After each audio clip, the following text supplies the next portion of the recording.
ஹல்லேலூயா. சந்தோஷமாக இருக்கீங்களா? கிருபை நிறைந்த இயேசு கிறிஸ்துவின் நாமத்தினால உங்கள் எல்லாரையும் நான் வாழ்த்துகிறேன். ஒரு தகப்பன் தன் பிள்ளையை தோள் மேலே சுமப்பது போல கர்த்தர் உங்களையும் உங்கள் குடும்பத்தில் உள்ள எல்லா நபர்களையும் கூட அவர் சுமந்து வந்தார். அது மட்டுமல்ல, எல்லா தீமைகளுக்கும் அவர் உங்களை நினைச்சார் விட்டு கொடுக்காதபடி, சத்ருவின் கையில் விட்டு கொடுக்காதபடி அவர் உங்களையும் உங்கள் பிள்ளைகளையும் கூட அவர் நினைச்சாரா அவர் கண்மணி போல் அவர் வழிநடத்தி வந்தார். ஹல்லேலூயா. அதற்காக மன நிறைவுடன் உள்ளத்தின் ஆழத்திலிருந்து மனமாற அவருக்கு நன்றி சொல்லுவோமா? எல்லாரும் கூட கண்களை மூடி, ஆண்டவரே என்னை நீர் வழிநடத்தின அன்பை எண்ணி நன்றி செலுத்துகிறேன் அப்பா என்று சொல்லி நாங்கள் துதிப்போம்.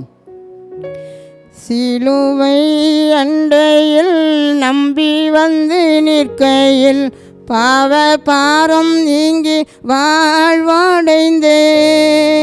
எந்த நேரமும் எனதெள்ளத்திலும் பேரானந்தம் பொங்கி பாடுவேன். அன்பின் ஆண்டவரே, இன்றைக்கும் கூட நீர் எங்களோடு பேசுங்கப்பா.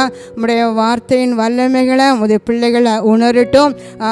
என்னென்ன காரியத்துக்காக, எப்படிப்பட்ட சூழ்நிலையில், கண்ணீருக்கும் மத்தியில், வேதனைக்கும் மத்தியில், ஆண்டவரே தரித்திரத்தின் மத்தியில், ஆண்டவரே அழுகையின் மத்தியில், அவங்க பிள்ளைகள் வியாதியின் மத்தியில் இந்த வார்த்தையை கேட்டுக்கொண்டு இருந்தாலும், எப்படிப்பட்ட சூழ்நிலை இருந்தாலும் உங்களுக்கு தெரியும். இந்த வார்த்தைகளை பேசும்போது அவங்க வாழ்க்கையில் ஒரு ஆறுதல் உண்டாகட்டும் ஐயா, ஒரு விடுதலை உண்டாகட்டும் ஆண்டவரே. எல்லா கட்டுகளை இயேசுவின் நாமத்தில் கட்டு அவிழ்ப்பீராக. இந்த வார்த்தைக்கு விரோதமாக செயல்படுகிற பொல்லாத ஆவிகளை இயேசுவின் நாமத்தில் சபிக்கிறேன். நீங்கள் பேசுங்க, நாங்கள் கேட்கிறோம். இயேசுவின் நாமத்தில் ஜெபிக்கிறோம் நல்ல பிதாவே, ஆமேன். ஹல்லேலூயா. நம்ம இப்போதும் கூட இயேசுவின் சிலுவை பற்றியும் பாடுகள் பற்றியும் அந்த அவர் மரித்ததை பற்றியும் உயிர்த்தெழுதலை பற்றியும் நம்ம தியானிக்கிறோம். சரி, நம்ம அவரை தியானிக்க நம்ம என்ன செய்யணும்? உள்ளோம் அவருடைய அன்பால் நம்ம பொங்க வேண்டும். அப்படி தானே? ஒரு புத்தகத்தை நம்ம படிக்கிறோம் அப்படி சொன்னால் ஒரு மாதம் ஒரு புத்தகத்தை படிச்சுட்டு அந்த புத்தகம் நமக்கு தரவாயிரும். அப்படி தானே? அதே போல் அவருங்க ஒரு ஸ்கூலில் ஒரு டீச்சர் வந்து அந்த பிள்ளைகளுக்கு டீச் பண்ணும்போது ஒரு புத்தகத்தை ஒரு 2 வாரம் அவங்களுக்கு அதை கற்றுக் கொடுத்தாலே பிள்ளைகளும் படிச்சுக்கிடுவாங்க. அந்த டீச்சருக்கு இன்னும் அதிகமாக என்ன செய்யும்? நல்ல ஆழமாக அது தெரிஞ்சிடும். அப்படி தானே? அப்போ இன்றைக்கு நம்ம 1 மாதத்துக்கு மேலே அந்த பாடு மரணத்தை நினச்சிக்கிட்டே வரோம். அப்போ நம்ம ஆவிக்குரிய வாழ்க்கையில் இன்னும் அதிகமாக நம்ம என்ன செய்யணும்? வளர்ந்துருக்கணும். அவருடைய அன்பால் நம்ம உள்ளே என்ன செய்யணும்? தேவ அன்பால் நிரப்பப்பட்டிருக்க வேண்டும். அந்த அனுபவம் இருக்கிறவங்க மட்டும் சத்தமாக ஹல்லேலூயா சொல்லுங்க. ஹல்லேலூயா. இன்றைக்கு நம்ம தியானிக்கக்கூடிய வேத பகுதி ஏசாயா 53ஆம் அதிகாரம் 10ஆம் வசனம். கர்த்தரோ அவரை நொறுக்க சித்தமாகி அவரை பாடுகளுக்கு உட்படுத்தினார். அதே 53:5 வாசித்து பார்க்கும்போது, நம்முடைய அக்கிரமங்களின் நிமித்தம் அவர் நொறுக்கப்பட்டார். இயேசு பிறப்பதற்கு அநேக ஆண்டுகளுக்கு முன்பதாக தீர்க்கன் ஏசாயா எழுதி வச்ச எல்லாமும் அத்தனையும் கூட இயேசுவின் வாழ்க்கையில் என்னச்சுதான் நிறைவேறி உள்ளது. இயேசு பிறந்ததே ஒரு சரித்திரம் தான். அவர் வளர்ந்தது ஒரு சரித்திரம், அவர் மரித்தது ஒரு சரித்திரம், உயிர் தெழுந்ததும் ஒரு சரித்திரம் தான். பாருங்க, அவர் தேவனே அவர் சிலுவையில் நொறுக்க சித்தமானார் என்று பார்க்குறோம். நம்ம மொத்தத்தில் அந்த சிலுவையை நம்ம கண்ணு முன்னால் நம்ம நிறுத்தி நோக்கி பார்க்கும்போது என்னது நமக்கு வரும்? என்ன நினைவு வரும் அப்படி சொன்னால், இயேசுவின் சரீரம் சிலுவையில் அடித்து அவர் சரீரம் கிழிக்கப்பட்ட நிலையில், உடைக்கப்பட்ட நிலையை தான் நம்ம என்ன செய்வோம்? உணர்வோம். பாருங்கள், நம்ம ஒரு கண்ணாடி டம்ளரை நம்ம கையில் வைத்துக்கொண்டு ஏதோ தவறி கீழே விழுந்துச்சுன்னா அது என்ன பண்ணும்? அது உடைந்து நொறுங்கிடும். நம்ம அந்த இடத்த க்ளீன் பண்ணும்போது என்ன நினச்சிட்டு க்ளீன் பண்ணுவோம்? இது இந்த கண்ணாடி துண்டு, இது காலில் யாரையும் குத்திடக்கூடாது, அதனால் அந்த கண்ணாடி துண்டை எடுத்து நம்ம நினச்சணும் வெளியே கொண்டு போடணும் அப்படி சொல்லி தான் நம்ம க்ளீன் பண்ணுவோம். இது கண்ணாடி டம்ளர்னு சொல்லுவோமா? சொல்ல மாட்டோம். அது உடைக்கப்பட்ட பிறகு அந்த பொருளின் பெயர் அங்கே இழக்குது, அந்த பொருளின் தன்மை அங்கே என்னச்சது? அங்கே இழந்து போயிடுது பாருங்க. அதே போல் தான் இயேசுவும் சிலுவையில் அடிக்கப்பட்டு அவர் நொறுக்கப்பட்ட பிறகு அவருடைய பெயரை இழந்ததாக நம்ம பார்க்குறோம். அவர் அடையாளத்தை கூட அவர் என்ன செஞ்சாரா? இழந்து போயிட்டார். நம்ம ஏன் அப்படி ஒப்பு கொடுத்தார் அப்படின்னா, தன்னுடைய பெயர் ஏன் இழக்க ஒப்பு கொடுத்தாரு? அவருடைய பெயர் என்ன அப்படி சொன்னால், தேவனுடைய குமாரன். இன்னும் நிறைய பேர் இருக்குது, ஆனால் தேவனுடைய குமாரன் அவருடைய பெயர். இயேசுவானவர் சீஷர்கிட்ட பார்த்து 2 கேள்வியை கேட்டதாக நம்ம வேத புத்தகத்தில் வாசிக்கிறோம். இந்த மத்தேயு எழுதின சுவிசேஷம் 16ஆம் அதிகாரம் 13லேருந்து நீங்கள் 19 வரை நீங்கள் வாசித்து பாருங்கள். ஒரு நாள் சீஷர்களை பார்த்து ஆண்டவர் கேட்டார், இந்த ஜனங்கள்லாம் என்னைய யாருன்னு சொல்கிறாங்க, அவங்க என்னை யாருன்னு நினச்சிருக்காங்க அப்படின்னு சொல்லி சீஷர்களை பார்த்து ஆண்டவர் கேட்டார். அப்போ சீஷர்கள் என்ன சொன்னாங்கன்னா, அவங்க உங்களை ஒரு தீர்க்கதரிசியாக, எலியா தீர்க்கதரிசி அல்லது யோவான் ஸ்நானகன் அல்லது எரேமியா இப்படி சொல்லி உங்களை சொல்கிறாங்க அப்படின்னு சொன்னாங்க. அப்போ ஆண்டவர் அதே இதை சீஷர்களை பார்த்து சொன்னாங்க, நீங்கள் என்ன யாருன்னு சொல்கிறீங்க அப்படின்னு சொல்லி கேட்டாங்க. கேட்கும்போது அந்த சீமன் பேதுரு மட்டும் என்ன சொன்னார் அப்படி சொன்னால், நீங்கள் ஜீவனுள்ள தேவனுடைய குமாரனாகிய கிறிஸ்து அப்படின்னு சொல்லி சொன்னார். இதை கேட்டோன்னே ஆண்டவருக்கு மிக ஒரு சந்தோஷம். அந்த மகிழ்ச்சியினால் ஆண்டவர் பார்க்குறாரு, இதை உன்னுடைய மாம்சமும் இரத்தமும் இதை உனக்கு வெளிப்படுத்தலை, பரலோகத்தில் இருக்கிற என் பிதா தான் உனக்கு இது என்ன செய்தார், வெளிப்படுத்தினார். ஹல்லேலூயா. இந்த வெளிப்பாடு உனக்கு வந்ததுனால நான் உனக்கு ஒரு ஆசீர்வாதத்தை தருகிறேன். என்ன ஆசீர்வாதம் அப்படின்னு சொன்னால், பரலோக ராஜ்யத்தின் திறவுகோலை நான் உனக்கு என்ன செய்வேன், நான் தருவேன் அப்படின்னு ஆண்டவர் சொன்னார். ஹல்லேலூயா. நீ இந்த பூலகத்தில் எதெல்லாம் நீ கட்டுவியோ அது பரலோகத்திலையும் கட்டப்படும். இந்த பூலகத்தில் எதெல்லாம் நீ கட்ட அவிழ்க்கிறாயோ அது பரலோகத்திலையும் என்ன செய்யும், கட்ட அவிழ்க்கப்படும் அப்படின்னு ஆண்டவர் சொன்னார். பாருங்க, அப்போ இன்றைக்கும் கூட ஆண்டவர் உங்களுக்கும் எப்பவும் பேதுரு கொடுத்தாரு, அவர் ஜீவனுள்ள தேவனுடைய குமாரனாகிய கிறிஸ்துன்னு சொன்ன பிறகுதான் அந்த திறவுகளை, பரலோக ராஜ்யத்தின் திறவுகோள்களை கையில் கொடுத்தாரு. அருமையானவர்களை, இன்றைக்கு உங்கள் கையிலையும் சாவியை தந்துட்டாரு. ஹல்லேலூயா. கரந்தட்டி நன்றி சொல்லாமா. எப்போ தந்தார் தெரியுமா? நீங்களும் இதே போல் அந்த பேதுருவை போல ஆண்டவர் ஒரு அற்புதம் செய்தவராக, அவர் பிசாசுகளை துரத்தக்கூடியவராக, அப்படி தான் நீங்கள் பார்த்தாது போதாது. என்ன சொன்ன, ஜீவனுள்ள தேவனுடைய குமாரனாகிய கிறிஸ்துன்னு சொன்ன மாத்திரத்தில் கர்த்தர் கையில் என்ன செஞ்சுட்டாராம், இந்த திறவுகோலை உங்களுக்கு நான் தந்துட்டேன். நம்ம ஜெயிப்போம். ஆண்டவரே, எனக்கு இந்த வாசலை திறந்து தாங்கப்பா, எனக்கு இந்த பரலோக ராஜ்யத்தின் வாசலை திறங்கன்னு கேட்போம். ஆண்டு சொல்லுவார், இல்லை என் மகனே உன் கையில் எனக்கு சாவி தந்துட்டேன், நீ தான் நினைச்சணும் நீ துரத்தணும் அப்படி சொல்லி. ஒரு மனிதன் கூட ஒரு மைதானத்தில் விளையாடி கொண்டு இருக்கும்போது திடீரென்று சிங்கம் உள்ளே வந்துச்சான் பாருங்க. அந்த சிங்கம் ஒருவரையும் விரட்டலை, இந்த ஜெபித்து கொண்டு இருந்த இந்த மனிதனை தான் என்னச்சுதான் ரொம்ப விரட்டிச்சான். எல்லாரும் இந்த சிங்கத்தை பார்த்து அந்த கிரவுண்டை விட்டு வெளியே ஓடிட்டாங்க. இப்போ சிங்கம் இவரை மட்டும் விடாப்படியாக பிடிச்சி எப்படியாவது கொல்லணும் அப்படி சொல்லி ட்ரை பண்ணிட்டு இருக்கும்போது இவர் ஆண்டவரை பார்த்து கேட்குறேன், ஆண்டவரே நான் உங்கள் பிள்ளை தானே, நான் எப்பவுமே நான் ஜெபிச்சுக்கிட்டு தானே இருப்பேன், இப்போ எனக்கு நீங்கள் எனக்கு இந்த சிங்கத்தின் வாயிலிருந்து விடுதலை பண்ணுங்க. அப்போ ஆண்டவர் சொன்னார், ஏன்பா நான் தான் உனக்கு சிங்கத்தின் வாயை கட்டக்கூடிய அதிகாரத்தை உனக்கு தந்திருக்கேன்னா நீ அதை பயன்படுத்தி சொன்னார். உடனே இயேசுவின் நாமத்தில் இந்த சிங்கம் வாய் கட்டப்படட்டும், அப்படியே போகட்டும் சொன்னார். அப்படியே சிங்கம் போச்சு. ஹல்லேலூயா. அருமையானவர்களே, இன்றைக்கு உங்கள் கையிலேயும் ஆண்டவர் அநேக அதிகாரத்தை தந்திருக்கிறாரு. ஒரு திறவுகோலை தந்திருக்காரு. திறவுகோல் பரலோகத்தில் எல்லா ஆசீர்வாதமும் உண்டு. எந்தெந்த ஆசீர்வாதம் வேணுமோ அதை நம்ம உரிமையாக அந்த சாவி வச்சு நம்ம என்ன திறந்து அந்த ஆசீர்வாதத்தை நம்ம என்ன சொல்லலாம், நான் பெற்றுக்கொள்ளலாம். பாருங்க, இங்கே அவர் சொல்கிறாரு, உங்கள் கையில் தான் என்ன செய்வேன், அநேக கட்டுகிற சக்தி, எதெல்லாம் கட்டணுமோ அந்த கட்டுகிற சக்தி உங்கள் கையில் இருக்குது, சாவி உங்கள் கையில் இருக்குது, எல்லாவற்றையும் கட்டுகிற ஒரு சக்தி உங்கள் கையில் அனுப்பிச்சிருக்கேன், நான் தந்திருக்கேன் அப்படி சொல்லி. அப்போ அதை வச்சு நம்ம என்ன செய்யணும் அப்படின்னா, ஆண்டவரே இன்றைக்கு என் வாழ்க்கையில் பிசாசு நிறைய மேற்கொண்டு எங்களை நினச்சி தான் வேதனைப்படுத்துகிறான். அப்போ அந்த பிசாசு நீங்கள் இயேசுவின் நாமத்தினால் நீங்கள் கட்டும்போது அது என்னச்சுமா கட்டப்படும். வியாதி உங்களை மேற்கொண்டு வேதனைப்படுத்தி கொண்டு இருக்கிறதா, அந்த வியாதியை நீங்கள் என்ன செய்யணும், இயேசுவின் நாமத்தில் கட்டுங்க. குழப்பமா பில்லிசனியமா எதுவாக இருந்தாலும் நீங்கள் உங்கள் கையில் அந்த அதிகார சக்தி இருக்குன்னு சொல்லி நீங்கள் அதை கட்டும்போது அது என்ன செய்யும், அது கட்டப்படும் அப்படின்னு ஆண்டவர் சொல்கிறாரு. பாருங்க, அந்த லூக்கா 10:19 பார்க்கும்போது நம்ம சர்ப்பங்களை நம்ம நினைச்சுவோம், கையில் எடுத்தாலும் கூட அதை நம்மளை நினைச்சாதான் அது கடிக்காது. ஏன்னா சர்ப்பத்தை அந்த தேள்கள்னால் நம்ம தீமை தரக்கூடிய அது தேள்கள், நமக்கு தீமை தரக்கூடிய சக்திகள், அதெல்லாம் கூட நாம் அதை என்னச்சுவோமா, அதை மிதிப்போமா. சாவுக்கு ஏதுவான ஒன்று உங்களை அது என்ன செய்யாது, சேதப்படுத்தாது. ஏன் தெரியுமா, அந்த பிசாசுக்கு மேலே, சர்ப்பத்தின் மேலே, வெள்ளி சூனியத்தின் மேலே, வியாதியின் மேலே கர்த்தர் என்ன செஞ்சாராம், வெற்றி சிறந்தார். ஹல்லேலூயா, ஹல்லேலூயா. சிலுவையிலே வெற்றி சிறந்தார். அந்த வெற்றி சிறந்த தேவன் எங்கே இருக்கிறார் தெரியுமா? உங்களுக்குள்ள தான் அவர் நினைச்சாரு இருக்கிறாரு. அந்த நம்பிக்கை நமக்கு இருக்கணும். சிலுவையில் வெற்றி சிறந்த கர்த்தர் எனக்குள்ள இருக்கிறாரு, அவர் எனக்குள்ள இருக்கிறாரு அப்படி சொல்லி நம்ம நினைச்சோன்னா நம்ம விசுவாசிக்கணும். ஆண்டவர் சொல்றாரு, கட்டுகிற சக்தியை உன் கையில் நினைச்சிட்டேன், நான் தந்துட்டேன்னு சொல்றாரு. ஹல்லேலூயா.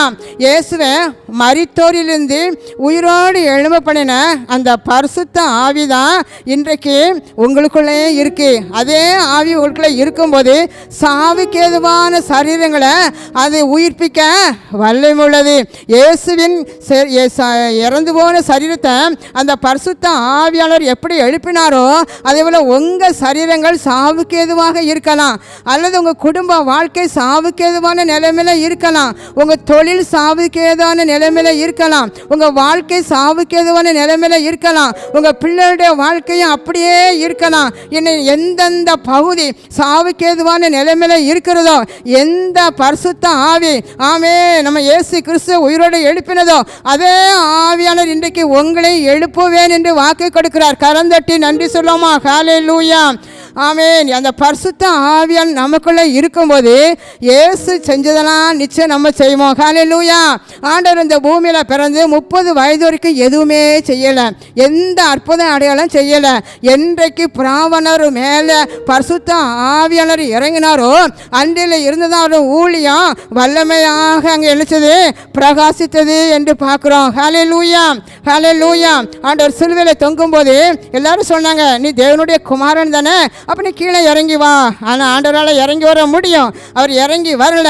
ஏன்னா இறங்கி வந்தால் அந்த ரட்சிப்பு நம்ம என்ன செய்ய முடியாது, என் பிள்ளைகளுக்கு கொடுக்க முடியாது அப்படி சொல்லி அவர் சிலுவை விட்டு எழுச்சல இறங்கி வரல. ஆனால் அவர் அடித்து நொறுக்கப்பட்டதுனால தன்னுடைய தேவகுமாரன்கிற பெயரை அவர் என்ன செஞ்சிட்டாராம், இழந்துட்டாரு. அந்த அடையாளத்தை அவர் என்ன செஞ்சாராம், இழந்து போயிட்டாரு.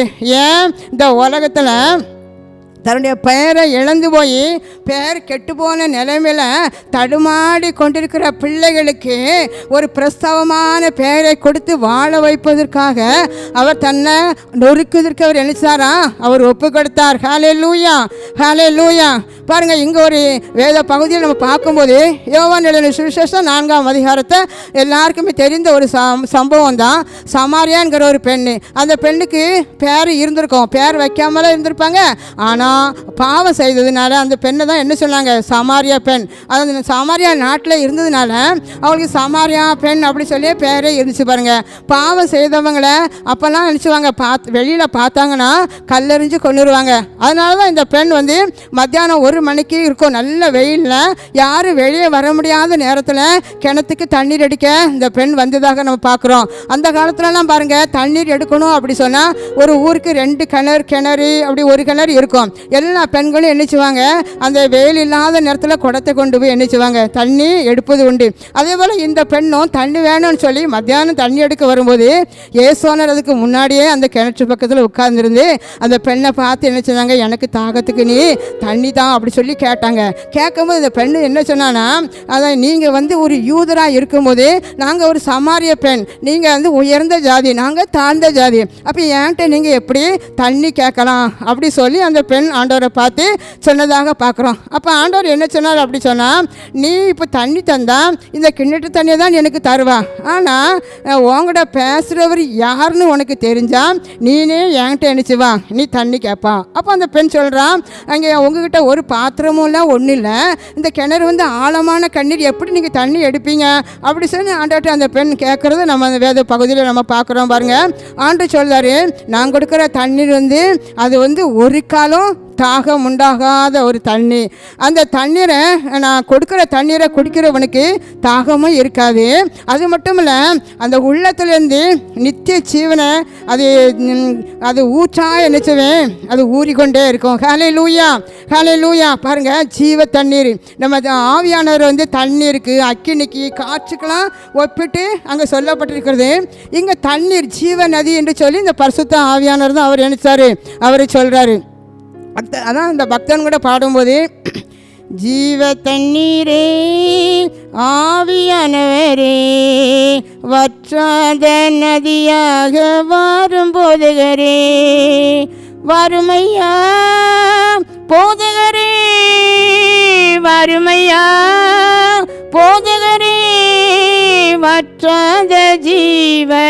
நதியாக வற்றாத ஜீவ நதியாக. பாருங்க, அந்த ஜீவ தண்ணீர் எங்கெல்லாம் போதோ அங்கெல்லாம் ஒரு ஆரோக்கியம் உண்டு. அந்த தண்ணீர் போகிற இடமெல்லாம் ஒரு பரிசுத்தம் உண்டு. அந்த ஜீவ தண்ணீர் இருக்கிற இடத்துல ஆறுதல் உண்டு. ஜீவ தண்ணீர் பாய்கிற இடத்துல செழிப்பு உண்டு என்று பார்க்குறோம். அருமையானவர்களே, அந்த ஜீவ தண்ணீர் எனக்கும் வேணும். அன்றைக்கி அந்த பெண் கேட்டான், ஆண்டவரே தாகமில்லாத தண்ணீரை எனக்கு தாங்க. அப்போ ஆண்டவர் சொன்னார், நீ போய் உன் புருஷனை கூட்டிகிட்டு வா, நான் தண்ணி தாரேன். அப்போ அந்த பெண் என்ன சொன்னாங்கன்னா, எனக்கு என்ன செய்யலை, அங்கே புருஷன் இல்லை. அப்போ ஆண்டவர் சொன்னார், நீ சொல்கிறது சரிதான். அப்படி சொல்லி அந்த பெண்ணுடைய வாழ்க்கை கர்த்தர் அப்படியே சொன்னோன்னு அந்த பெண்ணுக்கு அப்படியே அதிர்ச்சி ஆகிட்டு, என் வாழ்க்கையில் உள்ள அத்தனை பாவத்தையும் இவர் சொல்கிறார், இவர் உண்மையிலே ஒரு தீர்க்கதரிசி, உண்மையிலே இவர் கிறிஸ்து தான் அப்படி சொல்லிட்டு அந்த பெண் நினச்சிதாங்க ஊருக்குள்ளே போய் எல்லாரையும் போய் கூப்பிடுதாங்க, வாங்க அங்கே ஒரு மனிதர் இருக்கிறாரு, நீங்கள் வந்து பாருங்கள். அந்த பெண்ணுக்கு வந்து எந்த பிரசங்கம் பண்ண தெரியாது, எதுவும் தெரியாது. ஆனால் சொல்கிற வார்த்தை ஒரே வார்த்தை, நீங்கள் அவரை வந்து என்ன செய்யுங்க, வந்து பார்க்க வாங்க அப்படி சொல்லி கூப்பிட்றாங்க. அங்கே உள்ள ஊரில் உள்ளவங்க எல்லாரும் வந்து இயேசு வந்து பார்க்க போகிறாங்க. அருமையானவர்களே, நீங்களும் கூட உங்கள் வாழ்க்கையில் எத்தனையோ நன்மைகளை நீங்கள் பெற்றிருக்கீங்க. உங்கள் பாவத்தை கர்த்தர் மன்னித்திருக்கிறாரு. எத்தனை ஆசீர்வாதத்தை நீங்கள் பெற்றிருக்கீங்க, சுதந்திரிச்சிருக்கீங்க. ஆனால் உங்கள் பக்கத்தில் ஒருத்தையாவது சொல்லி ஒரு ஆத்மாவது நீங்கள் ஆண்டவர்களை ஆதாயப்படுத்திருக்கீங்களா? இந்த பெண்ணு பாருங்கள், ஒரு பாவம் செய்த பெண் தான், பேரே கெட்டு போச்சு, பேர் இல்லை, பாவம் செய்து வாழ்க்கை நொறுக்கப்பட்டதுனால அந்த பெண் வந்து பேரை இழந்து போனாங்க. அந்த இழந்து போன பெண்ணை ஆண்டவர் தேடி வந்தார். சமுதாயம் வந்து இப்படிப்பட்ட பெண்ணோட கூட பேசினா நம்மளையும் சேர்த்து தப்பாக எண்ணுவாங்கன்னு சொல்லி எல்லாரும் ஒதுங்கி ஒதுங்கி ஓடுவாங்க. ஆனால் ஆண்டவர் தேடி போனார். நம்முடைய ஆண்டவர் எப்படிப்பட்டவர் தெரியுமா? நொறுங்கி போய் அங்கே பேரே இல்லாமல், அட்ரஸே இல்லாமல், பேர் இல்லாமல் இருக்கிற பிள்ளைகளை தேடி போனார். ஹல்லேலூயா. அதுக்காகவே சிலுவையில் நொறுக்கப்பட்டு தன்னுடைய பெயரை இழந்தார். நீங்கள் கூட இந்த நாட்களில் எந்த இடத்துல என்ன காரணத்தினால உங்கள் பெயரை இழந்து போய் நின்று கொண்டு இருக்கிறீங்களோ, தலை நிமிர கூட முடியலை, என் பேர் கெட்டு போச்சு, என் பேர் கெட்டு போச்சு, இனி எப்படி இந்த சமுதாயத்தில் நல்ல பேர் வாங்குவேன் அப்படி சொல்லி நீங்கள் அழுது கொண்டு இருக்கீங்க, அதை வச்சு கலங்கி கொண்டு இருக்கீங்க. கர்த்தர் உங்களுக்காகவே கல்வாரி சிலுவையில் நொறுக்கப்பட்டு பெயரை இழந்தார். ஏன் தெரியுமா? உங்கள் பேரை பிரசவமாக்குவதற்காக. உங்கள் பேர் அந்த ஊரில், எந்த ஊரில் நீங்கள் இழந்து போய் நின்று கொண்டு இருக்கீங்களோ, எந்த இடத்துல உங்கள் பேர் கெட்டு போய் நீங்கள் அவமானப்பட்டு நின்று கொண்டு இருக்கீங்களோ, உங்களை பிரசவமாக்குவதற்காக கர்த்தர் நொறுக்கப்பட்டார். உங்கள் பக்கத்தில், உங்கள் அருகில் நின்று, உங்கள் கூடவே நின்று கர்த்தர் பேசுகிறார். ஹல்லேலூயா. ஐயோ, என் வாழ்க்கை முடிந்து போனது என்று நீங்கள் நினைக்க வேண்டாம். பாவிகளை ரட்சிக்கவே கிறிஸ்து இந்த உலகத்தில் வந்தார் என்று பார்க்குறோம். அது மட்டும் இல்லை, லூக்கா எழுதின சுவிசேஷம் 11ஆம் அதிகாரத்தில் ஒரு சம்பவம் இருக்குது பாருங்க. கெட்ட குமாரன் கதை எல்லாருக்குமே தெரியும் பாருங்க. ஆனால் இங்கே ஒரு மனிதனுக்கு 2 பிள்ளைங்க. அதில் இளைய மகன் வந்து அவன் என்ன தகப்பன்ட்ட, என் ஆசையெல்லாம் நீங்கள் தாங்க அப்படி சொல்லி அவன் ரொம்ப பிடிவாதம் பிடிச்சி வாங்கிட்டு போய் அந்த ஆசையை எல்லாம் துன்மார்க்கமாக அழிச்சிட்டு திரும்ப பாருங்கள், அங்கே அவனுக்கு சாப்பிட்றதுக்கு வழியே இல்லை. ஆண்டவர் வந்து பார்த்தார், ஒரு பஞ்சத்தை கொண்டு விட்டுட்டார். அவன் எங்கே இருக்கானோ அங்கே ஒரு பஞ்சம் வந்துச்சு பாருங்கள். சாப்பிட வழி இல்லை. பண்டிகள் மேய்க்கிற பண்டி சாப்பிடுகிற தவிடு அதுவும் கூட கிடைக்கல. அப்போ தான் ஒரு புத்தி தெளிது அவனுக்கு. புத்தி தெளிஞ்ச உடனே என் தகப்பன் ஒருவர் இருக்கிறாரேங்க நினைவு அவனுக்கு வருது பாருங்க. நினைவு வந்தோடனே இனி நம்ம தகப்பன் நம்மளை சேர்க்கவே மாட்டாங்க, எப்படி போக, தகப்பட்ட எப்படி போக, இதே நினைவில் உருண்டுகிட்டே இருந்திருப்பான். எப்படி போக, தகப்பன் நம்மளை ஏற்றுக்கொள்வாரா, அல்லது நம்மளை துரத்தி விடுவாரா, நம்மளை அவமானப்படுத்தி விடுவாரோ, அல்லது சிறையில் கைது பண்ணி விடுவாரோ, இப்படிலாம் எண்ணம் ஓடி இருந்திருக்கோம். ஆனால் ஒரு தீர்மானம் எடுத்தான். அப்பாட்ட போவோம், அப்பாட்ட போய் சொல்லணும், அப்பா இனி நான் பரத்துக்கு விரோதமாக, உங்களுக்கு விரோதமாக பாவம் செஞ்சுட்டேன், அதனால் உங்கள் பிள்ளை நீங்கள் சொல்லவே வேண்டாம், என்னவே உங்கள் பிள்ளைன்னு சொன்னால் அது உங்கள் தரமும் என்ன செஞ்சிடும், உங்களுக்கும் சமுதாயத்தில் ஒரு இழுக்கு தான். ஆனால் ஒரு வேலைக்காரன், நிறைய வேலைக்காரங்க இருக்காங்களா, என்னை ஒரு வேலைக்காரனால நின்றுக்கிடுதேன் அப்படி சொல்ல தான் அவன் போனான். அப்படி சொல்லி என்ன பேசணும் சொல்லிட்டு போனான். ஆனால் போகும்போதே தகப்பன் தூர இடத்துலேருந்து பார்த்து ஓடி வந்து கட்டி முடித்து அவனை முத்தமிட்டு வீட்டுக்கு அழைத்து சென்றார். ஹல்லேலூயா. அவன் நல்லா குளிக்க வச்சு நன்றாக வஸ்திரம் தரிக்கணும் பாருங்கள். அழுக்கு பாவம் அழுக்கு, அவனை குளிக்க வச்சார் பாருங்க. நல்ல வஸ்திரம் உடுக்க சொன்னார். அவனுக்கு காலில் செருப்பு மாட்ட சொன்னார். மோதிரத்தை அணிவிச்சாங்க பாருங்க. இல்லைப்பா நீ வேலைக்காரன் கிடையாது, நீ என் சொந்த பிள்ளை, நீ கெட்ட குமாரன் பேர் வாங்கிட்டான், ஆனால் இனி இல்லை, உன் பெயர் வந்து என்னுடைய மகன், நீ ராஜானுடைய மகன் அப்படிங்கிற பெயரை அவனுக்கு சூட்டினார். ஆனால் அதே வீட்டில் இந்த மூத்த மகனுக்கு இப்போ இதை பார்த்தோன்னு ரொம்ப கோபம் வந்துட்டு, இத்தனை வருஷமும் உங்கள் சொல்படி கேட்டே தான் இருந்தேன், ஒரு ஆட்டுக்குட்டியாவது என் நண்பர்களோடு சேர்ந்து நான் விருந்து கொண்டாட நீங்கள் தரலையே அப்படி சொல்லி அவர் ரொம்ப வருத்தப்படுறான். ஆனால் அந்த அவனை பார்த்து அவர் சொல்கிறார், இல்லைப்பா நீ என் கூடவே இருந்த அப்படின்னால எனக்குரியது எல்லாம் உனக்கு தான். இன்றைக்கு அதே போல் தான் பாருங்கள், நம்ம எத்தனையோ வருஷமாக ஆண்டவரை காலை பிடிச்சி கெஞ்சிக்கிட்டே இருப்போம், விசுவாசிகளாக இருப்போம், ஆனால் நம்ம கேட்குற காரியம் நடந்திருக்காது. இன்றைக்கி நமக்கு புதுசாக ரட்சிக்கப்பட்டு அவங்க ஆண்டவர்களாக வந்திருப்பாங்க, அவங்க கேட்காதெல்லாம் ஆண்டவர் அள்ளி அள்ளி கொடுப்பாரு. உடனே நம்ம சோர்ந்துருவோம், நேற்று வந்தவங்களுக்கு எனது இவ்வளோ ஆசீர்வாதம் கொடுத்துருக்காரு, அப்போ ஏன் ஜெபத்தை நீங்கள் கேட்கலையோ? இல்லை, நீங்கள் சோர்ந்து போகாதுங்க, ஆண்டவர் உங்களை பார்த்து சொல்கிறாரு, எனக்குரியதெல்லாம் உங்களுக்கு தான், எனக்குரியது அன்பான மகனே, நீ எப்படி சோர்ந்து போய் இருக்கிறாயோ அவங்கள மட்டும் ஆசீர்வதிச்சிருக்கீங்களே, அவங்களும் என்னையை மட்டும் நீங்கள் ஆசீர்வதிக்கலை, நான் உங்கள் பாதத்திலே தான் கீழ்ப்படிஞ்சிருக்கேன், உலக பிரகாரம் ஒரு பாவம் கூட செய்யலையே, நான் உங்களுக்கு பிரியமாகவே நான் இருக்கிறேன், என்னையை மட்டும் ஆசீர்வதிக்கலை, அதே கஷ்டத்தில் தான் இருக்கேன்னு சொல்லி நினைக்கிங்க.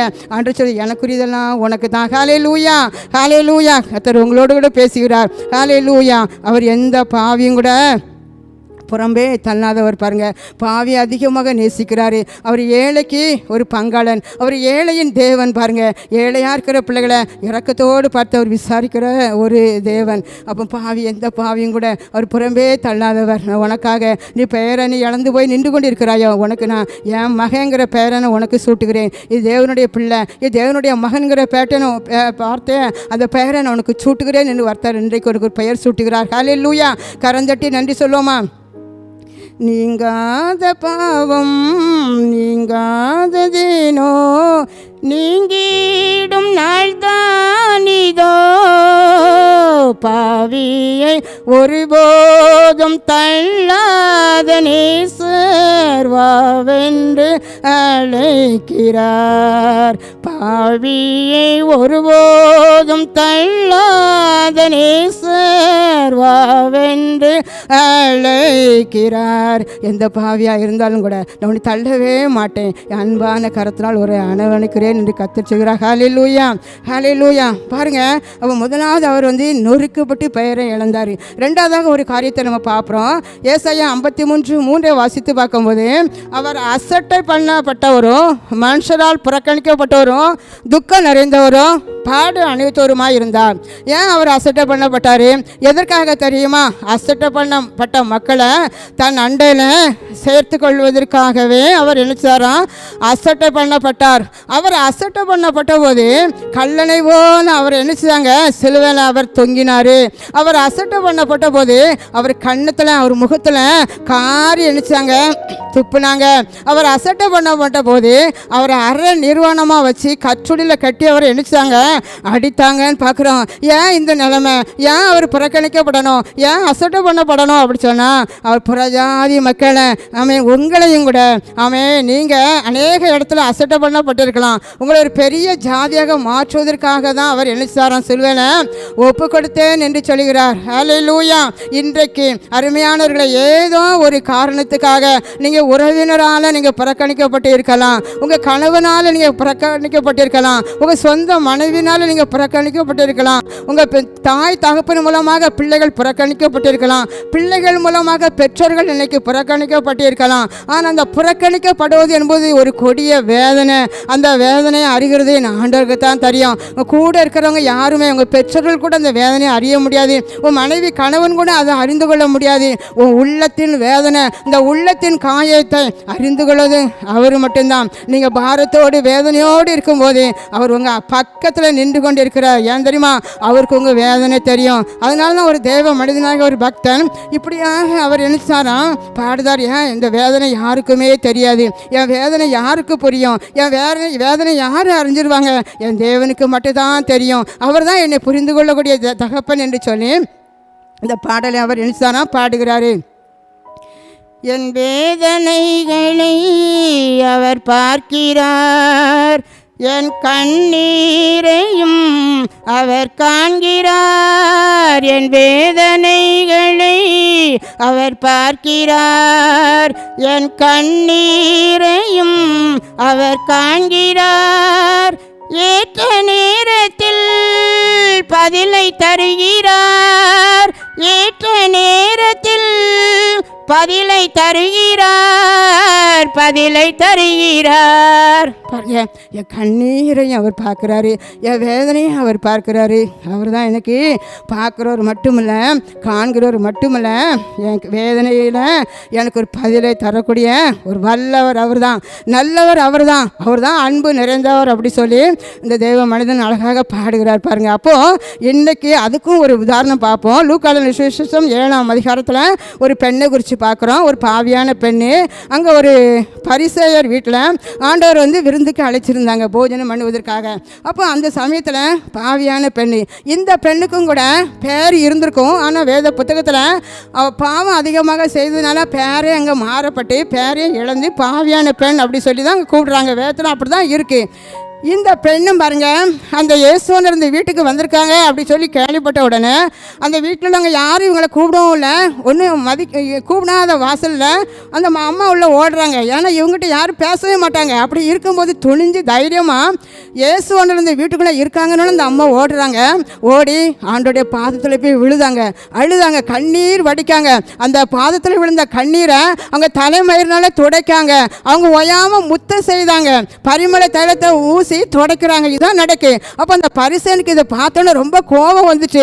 ஏன் இந்த மனிதர் ஒரு தீர்க்கதரிசி தானே, தேவனுடைய மனிதன் தானே, ஏன் இந்த பாவியான பெண் பண்ணுறதா இவருக்கு தெரியாதா அப்படி சொல்லி மனசில் நினைக்க. ஆனால் ஆண்டவர் சொல்றாரு, அந்த மனசுல நினைக்கிற எண்ணத்தையும் அவர் அறிந்து ஒரு மனுஷன் ஒருத்தனுக்கு 50 வெள்ளி காசை கடன் கொடுக்குறான், ஒருத்தனுக்கு 500 காசு கொடுக்குறான். ஆனால் 2 பேருக்கும் கொடுக்க முடியல. அதை வாங்காமல் அந்த கடனை மன்னிக்கிறார். யார் அதிக அன்பு செலுத்துவா அப்படி சொல்லி கேட்காங்க. அதே போல் இந்த பெண் அதிக பாவம் செய்ததுனால ஆண்டவர் பாதத்தை ஒயாமல் அழுது முத்தம் செய்து அழுதாங்க. ஏன் அழுதாங்க? எனக்கு கார் வேணும், எனக்கு வீடு வேணும்னு கேட்டால, என் பாவம் மன்னிக்க விடணும். ஆண்டவர் பாவத்தை மன்னிச்சாரு, சந்தோஷப்படுத்தி அனுப்பினார். எல்லாரும் கூட கண்களை மூடி ஜெபணுமா? அன்பின் ஆண்டவரே, எங்களோடு நீங்கள் பேசுனீங்க ஆண்டவரே, எங்களுக்காக எனக்காக நீங்கள் என்ன செய்தீங்க? சிறுவையில் நொறுக்கப்பட்டீங்க. ரீ கமாண்ட் ஓரி ஷபா ஹல்லேலூயா. எனக்கும் கூட என் பெயரை இழந்து தான் நின்று கொண்டு இருக்கிறேன். எனக்கு எங்கள் அம்மா அப்பா வச்ச பேரை யாரும் கூப்பிடுறதில்லை. நான் செய்த பாவத்தை வச்சு எனக்கு பெயர் வச்சு கூப்பிடுறாங்க. உன்னை பார்த்து தான் ஆண்டவர் சொல்றாரு, இன்றைக்கு நீ என்னுடைய பிள்ளை, நீ என்னுடைய பிள்ளை, தேவகுமாரன் என்று சொல்லி தேவகுமார்த்தின்னு கர்த்தர் உனக்கு நான் பெயர் வைத்திருக்கிறேன் என்று சொல்கிறார். கபா ஷாலா வருவிக்கிறவா. Thank you Jesus. உன்னை கர்த்தர் நேசிக்கிற அப்படின்னால ஆமென் ஆண்டவரே, உன் கூட கர்த்தர் இருக்கிறேன்னு வாக்கு கொடுக்கிறார். எங்கெல்லாம் அசட்டை பண்ணப்பட்டாயோ அங்கெல்லாம் கர்த்தருடைய கிருபை, கர்த்தருடைய ஆவியான உன் பக்கத்தில் நின்று கொண்டிருக்கிறார். எந்த இடத்துல தலை விழுந்தாயோ அதே இடத்துல உன்னை தலை நிமிர பண்ணுவேன். யாரெல்லாம் உன்னை ஓரம் கட்டினாங்களோ அதே இடத்துல தலையை நிமிர பண்ணுவேன். தேங்க்யூ ரிஷாலா ரமன் சோரிக்கவா. நீ அசட்டை பண்ணப்பட்ட இடத்துல ஆவியான கூடவே நின்று கொண்டு இருக்கிறேன்னு வாக்கு கொடுக்கிறார். ரிஷாலா ரிவிக்கரவா. கலங்காத, நீ சோர்ந்து போகாத. மனிதர்களுக்கு விரோதமாக ஆமேன் எழும்புகிறார்களோ அன்றைக்கு சிங்கத்தின் வாயை கட்டி போட்டது போல உனக்கு விரோதமாக எழும்புற அத்தனை வாயிலும் கட்டி போடுவேன் என்று வாக்கு கொடுக்கிறார். உன் வீட்டுக்குள்ள தேவ வல்லமை உலாவி கொண்டிருக்கிறது. இப்போதே பரிசுத்த ஆவியானவர் அசைவாடி கொண்டிருக்கிறார். ஒரு விடுதலை காண்பாய், வெற்றியை காண்பாய். Thank you Jesus. ஜெபத்தை கேட்டதுக்காக நன்றி. God bless you.